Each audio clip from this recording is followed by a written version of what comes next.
Queridos irmãos e irmãs em Cristo, a palavra que carrego em meu coração hoje não é sobre medo, mas sobre um convite divino. O tempo da indecisão, da fé morna, da religiosidade sem profundidade está chegando ao fim.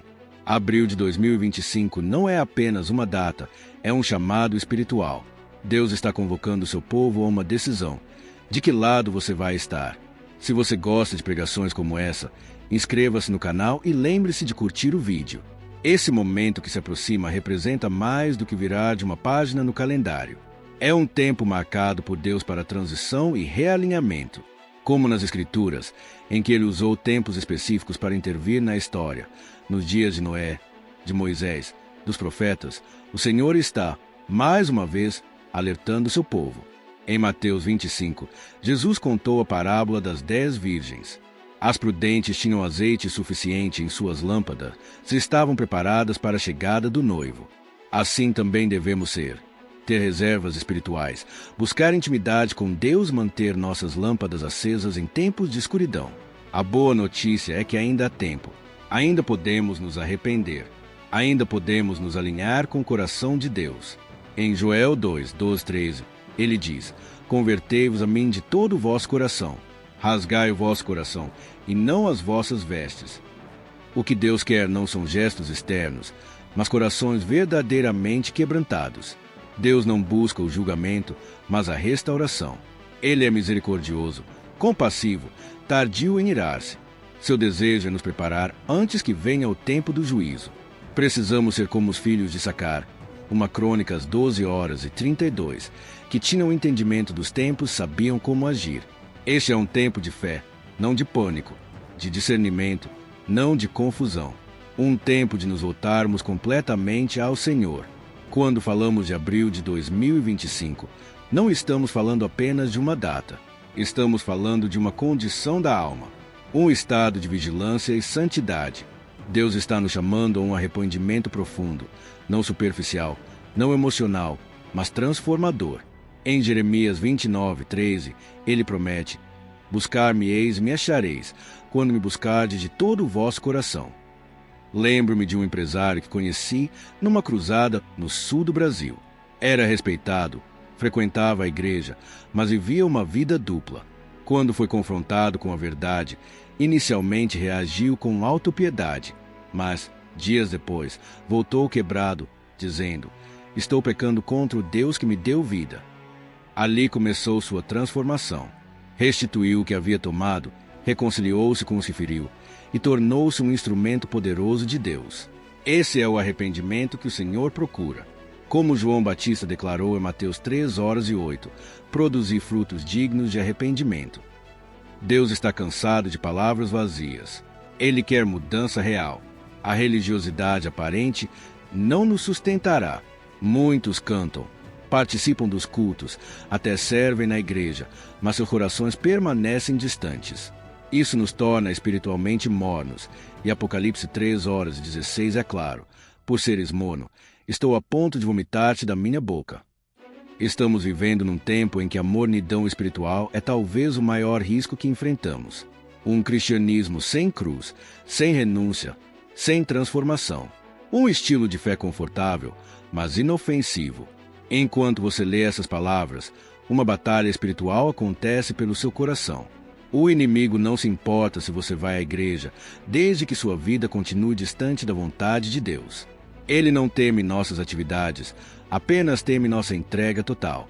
Em 2 Coríntios 4 horas e 4, Paulo diz que o Deus deste século cegou o entendimento dos incrédulos. Mas essa cegueira, infelizmente, também pode afetar os crentes, pessoas com olhos, mas que não veem o que Deus está fazendo, ouvidos, mas que não ouvem o que o Espírito está dizendo à igreja. Jesus repreendeu os fariseus em Lucas 12 horas 56 por saberem interpretar o clima, mas não os sinais espirituais. Hoje, muitos cristãos estão atualizados com tudo, menos com o que o céu está falando. Isso é um alerta. Precisamos que os olhos do nosso coração sejam iluminados, como Paulo orou em Efésios 1, 17 e 18. Deus está levantando uma geração com discernimento espiritual, como os filhos de Sacar. Homens e mulheres que sabem o tempo em que vivem e respondem com fidelidade. Na década de 1930, o pastor Dietrich Bonhoeffer foi uma dessas vozes. Enquanto muitos pastores se calavam diante do avanço do nazismo, ele discerniu perigo e se opôs, mesmo custando sua vida. Ele viu que outros ignoraram. Precisamos dessa mesma clareza em nossos dias. O engano virá disfarçado de espiritualidade. Jesus nos advertiu em Mateus 24h24 que falsos profetas surgirão fazendo sinais para enganar, se possível, até os eleitos. O engano não virá com rótulo, virá camuflado de verdade. Como resistir? A resposta está na palavra e na intimidade com o Espírito Santo. Em Hebreus 5h14, lemos que o alimento sólido é para os que, pela prática, têm suas faculdades exercitadas para discernir o bem e o mal. O discernimento não virá com superficialidade bíblica. Precisamos mergulhar nas Escrituras, cultivar uma vida de oração e vigilância. Abril de 2025 pode ser um divisor de águas. Não necessariamente por um evento externo, mas por aquilo que acontecerá no mundo espiritual. Será o tempo de revelar o que está firme na rocha e o que está sobre a areia. Jesus nos deu esse alerta em Mateus 7:24-27. A diferença entre os dois construtores não era o que ouviram, mas o que fizeram com o que ouviram. Quem ouve e pratica é comparado ao prudente que edificou sobre a rocha. O chamado de Deus para nós é claro: rasgar o coração, não as vestes, buscar com sinceridade, abandonar a fé morna e assumir um compromisso radical com Ele. Meus amados, não ignorem esse chamado. Abril de 2025 pode ser uma janela aberta, mas ela não permanecerá para sempre. Que possamos, como Josué, declarar: eu e a minha casa serviremos ao Senhor. O desafio de Josué: escolhei hoje a quem servireis, continua ecoando para nós. O tempo da indecisão, da fé morna e do cristianismo superficial está acabando. Abril de 2025 não é apenas uma data, mas um chamado divino à decisão, um convite de Deus para um novo posicionamento mais profundo, mais íntimo, mais real. Como as virgens prudentes de Mateus 25, Deus está nos chamando a manter azeite em nossas lâmpadas. Esse óleo representa a intimidade, reserva espiritual, preparação. Quando os dias escuros chegarem, e eles virão, nossas lâmpadas precisarão estar acesas. A boa notícia é: ainda há tempo. Em Joel 2:12-13, o Senhor nos chama: convertei-vos a mim de todo o vosso coração. Rasgai o vosso coração, e não as vossas vestes. Deus não quer apenas gestos religiosos, Ele quer corações verdadeiramente arrependidos. Não é julgamento que Ele deseja, mas restauração. Ele continua sendo o mesmo Pai amoroso, tardio em irar-se e cheio de compaixão. À medida que nos aproximamos desse tempo marcado, precisamos da mesma sabedoria dos filhos de Issacar, que sabiam discernir os tempos e o que Israel devia fazer. Uma Crônicas 12h32. Precisamos de olhos espirituais abertos, sensíveis à voz de Deus em meio a tantas vozes no mundo. Este não é tempo de medo, mas de fé. Não é momento de pânico, mas de preparação. Deus está chamando sua igreja a uma nova postura, não baseada em aparência, mas em arrependimento verdadeiro. Falar de abril de 2025 é falar de coração e alma. Não é sobre datas proféticas ou previsões. É sobre o que Deus está fazendo no invisível e como Ele está preparando seus filhos para algo novo. Deus não busca perfeição externa. Ele busca rendição verdadeira. Em Jeremias 29:13, Ele diz: buscar-me-eis, me achareis quando me buscardes de todo o vosso coração. Essa é a essência do verdadeiro arrependimento. Uma mudança de direção, uma decisão de deixar o pecado e caminhar de volta para Ele. Lembro-me de um homem que conheci numa cruzada no sul do Brasil. Empresário, respeitado, frequentava a igreja, mas vivia uma vida dupla. Quando confrontado, inicialmente chorou por si mesmo, mas depois voltou quebrantado.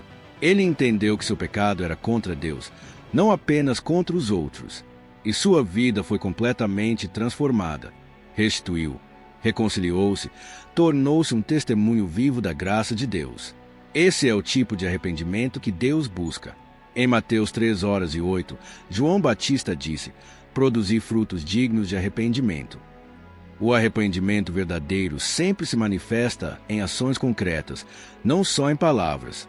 Muitos hoje estão rasgando vestes, participam dos cultos, cantam louvores, servem na igreja, mas o coração permanece inteiro, não quebrantado.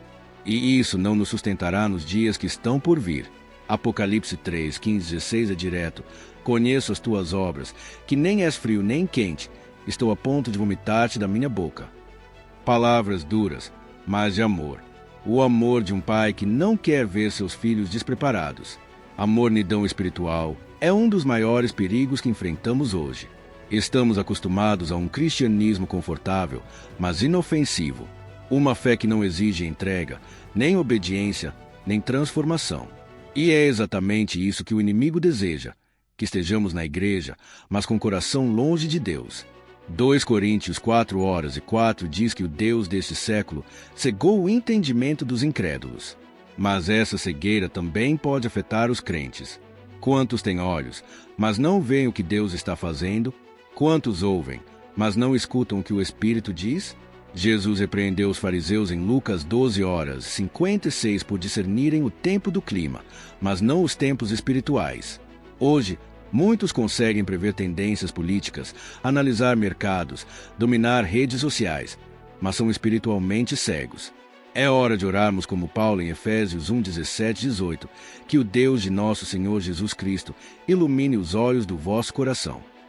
Precisamos dessa luz para enxergar o que o céu está revelando. Na história, Deus sempre levantou pessoas com discernimento espiritual, como Dietrich Bonhoeffer, o pastor alemão que entendeu o perigo do nazismo e levantou sua voz, mesmo quando outros se calaram. Pagou com a vida, mas permaneceu fiel. Esse é o tipo de discernimento que Deus está nos chamando a ter, ver além das aparências, ouvir além do ruído, entender o que está acontecendo no céu, mesmo quando a terra parece tranquila. Jesus nos advertiu: falsos profetas surgirão com sinais e prodígios para enganar, se possível, até os eleitos. Mateus 24:24. O engano virá disfarçado de verdade, de espiritualidade, até mesmo de unção. Como resistir? A resposta é clara: conhecimento profundo da palavra e intimidade com o Espírito Santo.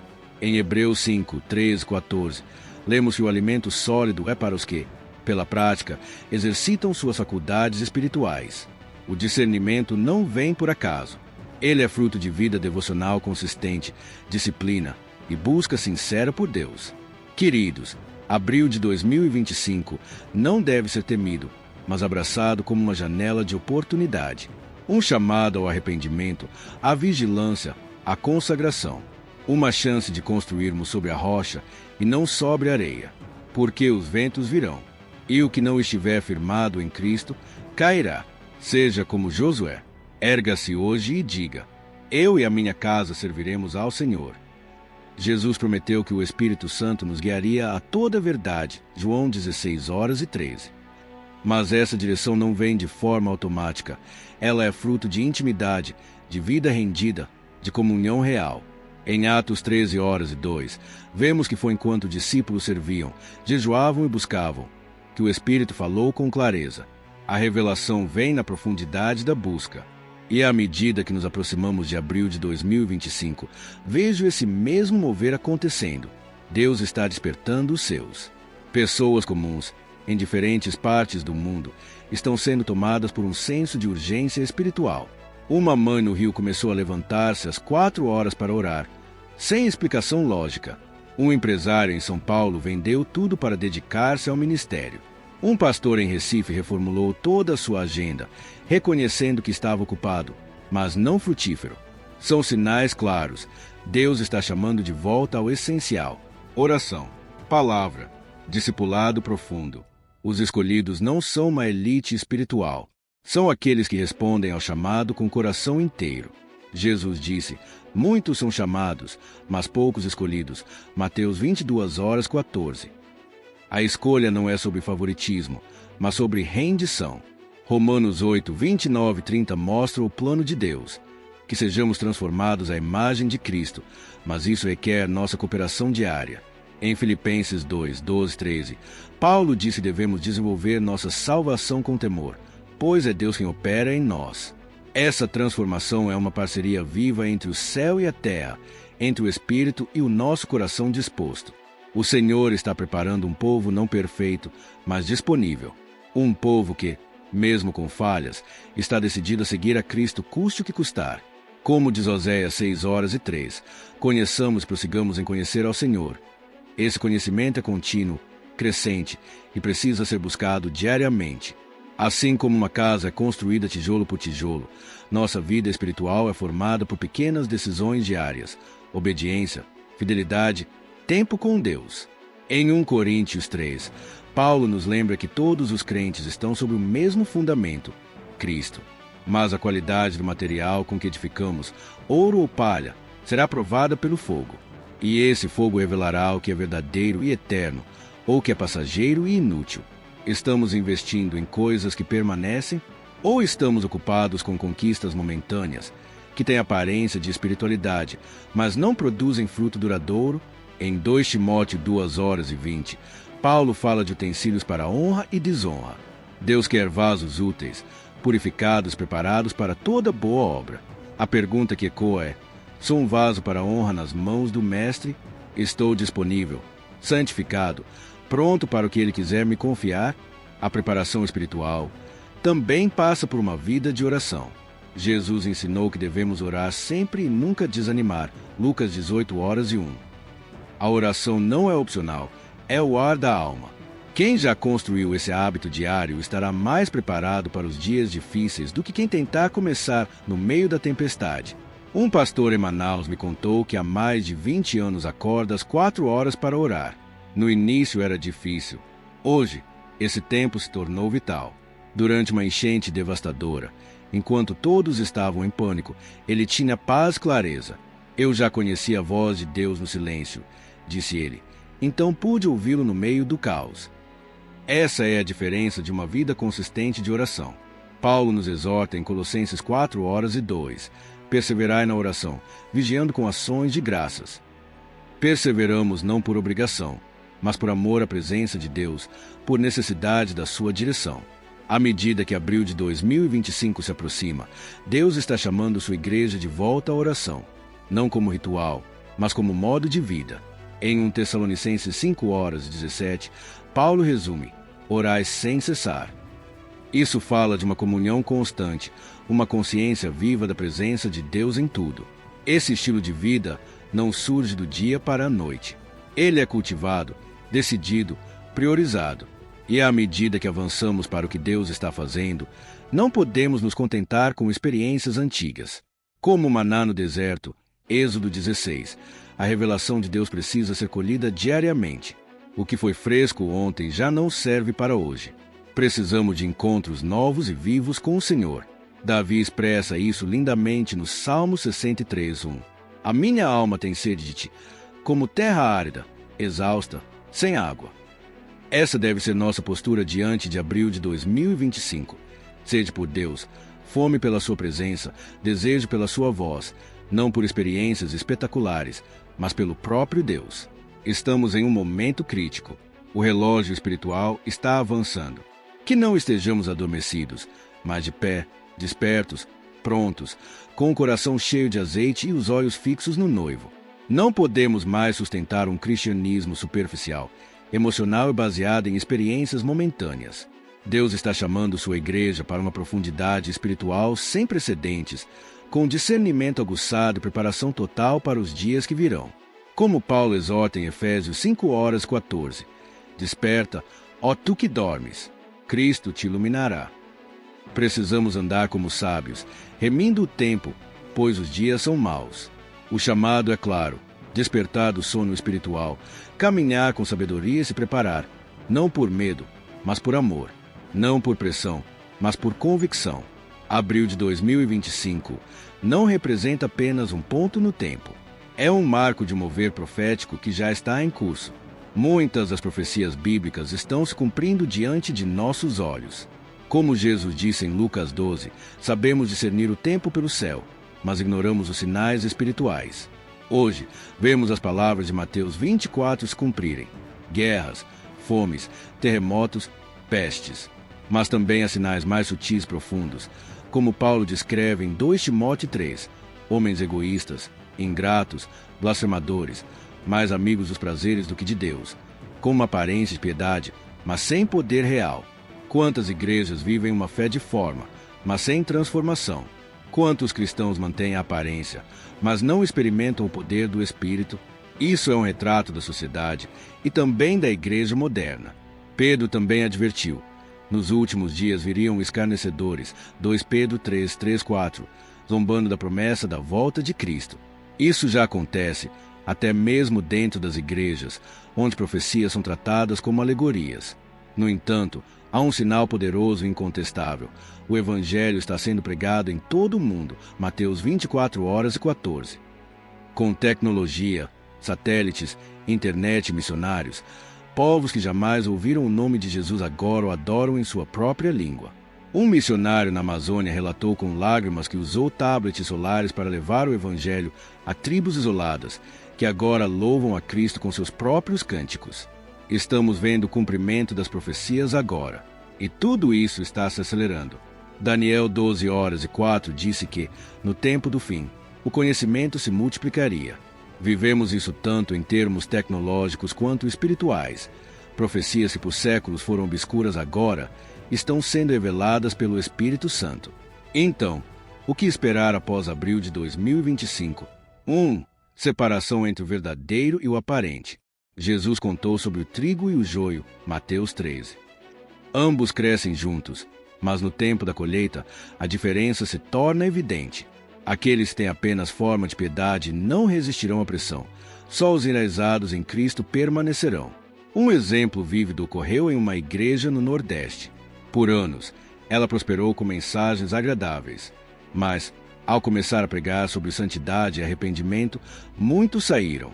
Os que ficaram, porém, viveram um avivamento real, que impactou toda a cidade. 2. Aumento simultâneo da luz e das trevas. Isaías 60, 1, 2 descreve esse paradoxo. Trevas cobrem a terra, mas a glória de Deus resplandece sobre o seu povo. Nunca vimos tanta oposição à fé, valores cristãos sendo ridicularizados, perseguição crescente, até mesmo onde a liberdade religiosa. Mas, ao mesmo tempo, nunca vimos tanta fome por Deus. Uma jovem universitária relatou que seu grupo de oração começou com 12 alunos. Em 6 meses, já eram mais de 200. Estudantes, professores, até os mais céticos, começaram a buscar a Deus. Isso é o cumprimento de Joel 2, 28, 29. Derramarei do meu espírito sobre toda a carne.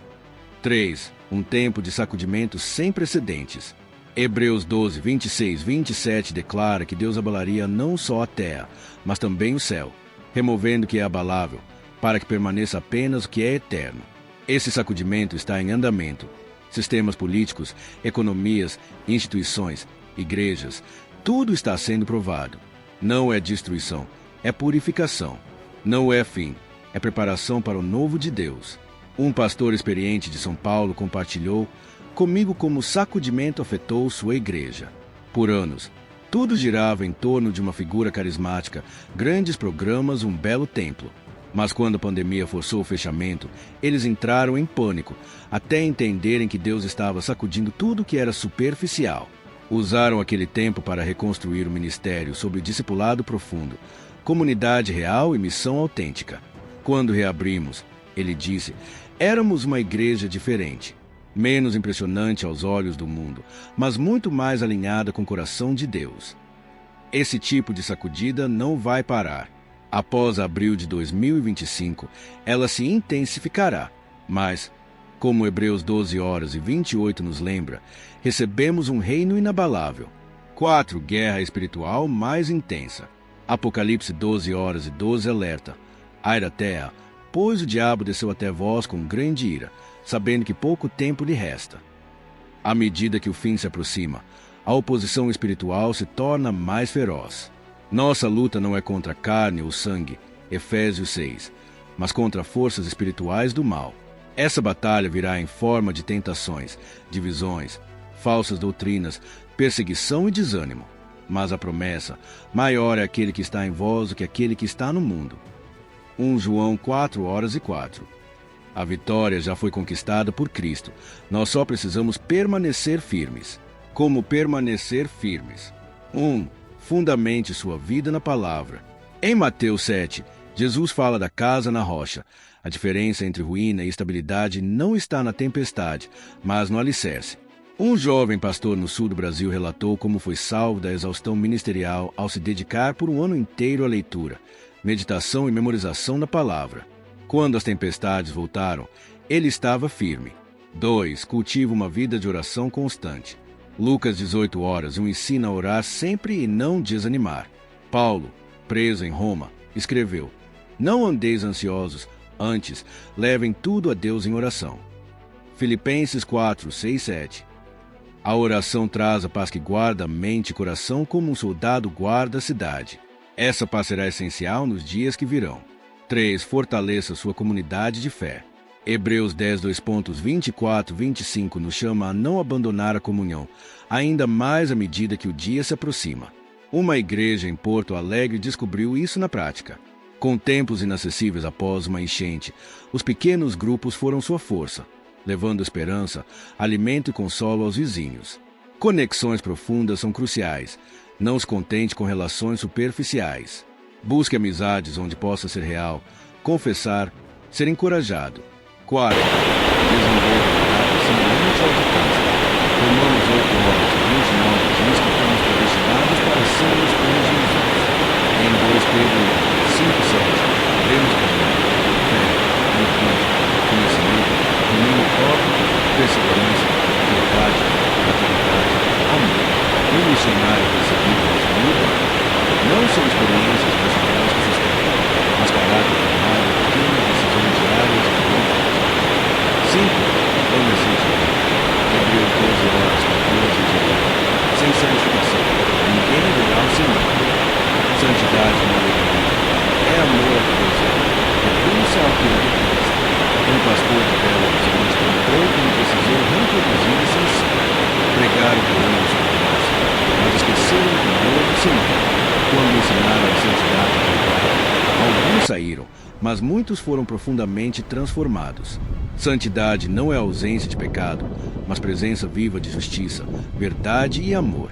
E em tempo de egoísmo, o fruto do Espírito, amor, paz, domínio próprio, brilhará ainda mais forte, como Jesus disse: pelos seus frutos os conhecereis. Mateus 7 horas e 16. O chamado final, preparação com fé. À medida que nos aproximamos de abril de 2025, não somos chamados ao medo, mas à expectativa. Isaías 60 declara: Dispõe-te, resplandece, porque vem a tua luz, sobre te aparece resplandente o Senhor. Este é nosso tempo de brilhar. Não apenas resistir às trevas, mas mostrar ao mundo uma forma diferente de viver, amar e servir. Deus disse a Josué: Não temas, o Senhor teu Deus é contigo por onde quer que andares. Josué 1:09. Essa promessa é nossa. Não importa o que abril de 2025 traga, Deus está conosco. Prepare-se não com medo, mas com fé inabalável. Não com ansiedade, mas com esperança viva. Não com dúvida, mas com firmeza de espírito. Este é o tempo de firmar os pés na palavra, fortalecer os joelhos em oração, purificar o coração com santidade, investir no reino eterno, olhar para o Rei que nunca será destronado. Abril de 2025 não é o fim, mas o começo de algo novo. Deus está pronto para agir como nunca antes, e a pergunta é: estaremos prontos para seguir com Ele? O tempo é curto, o Rei está voltando, e a noiva precisa estar preparada. Se essa mensagem falou ao seu coração, curta e compartilhe com outros que precisam despertar. Comente abaixo como você está se preparando espiritualmente para o que está por vir e inscreva-se no canal para não perder novas mensagens poderosas como essa.